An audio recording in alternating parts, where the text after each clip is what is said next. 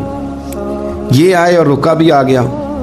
اب ذرا منظر کو سمجھیں، ہمارا تو یہ مسئلہ ہے کہ کہتے ہیں کہ میری 99 باتیں مانی ہیں، ایک نہیں مانی، لہذا میرا تعلق ہی کوئی نہیں۔ لیکن یہاں کیا کیفیت ہے؟ بندہ رو رہا ہے، تڑپ رہا ہے، حضور میں مار سے بچتا ہوا آیا ہوں، جیل توڑ کے آیا ہوں، مجھے قبول کر لیں۔ ادھر رکا آ گیا کہ آپ کا وعدہ تھا رکھیں گے نہیں۔ اب یہ کتنا مشکل مسئلہ ہے، لیکن رسول پاک علیہ الصلاۃ والسلام نے فرمایا ابو بصیر میں نے وعدہ کیا یار تجھے واپس جانا پڑے گا۔ ہوئے ہوئے ہوئے، لوگ تو کہتے ہیں نا کہ وہ پیر صاحب نے کہا تھا تو میرا کام نہیں ہوا، لہذا میری بیعت ہی گئی، چھٹی ہو گئی، ماحول ہی بڑا عجیب ہے۔ حضور نے فرمایا واپس جا، لیکن جے کر یار دے نام دا ملے مینا، پھر انہوں چولی پا لئیے مینے نو پنجے سٹیے نا۔ جے کر یار دے نام دا، سامنے والے نے تانا سمجھ کے دیا تھا پر یار کے نام کا تھا نا، اس نے کہا لا صحیح سونے کے نام کا ہے نا،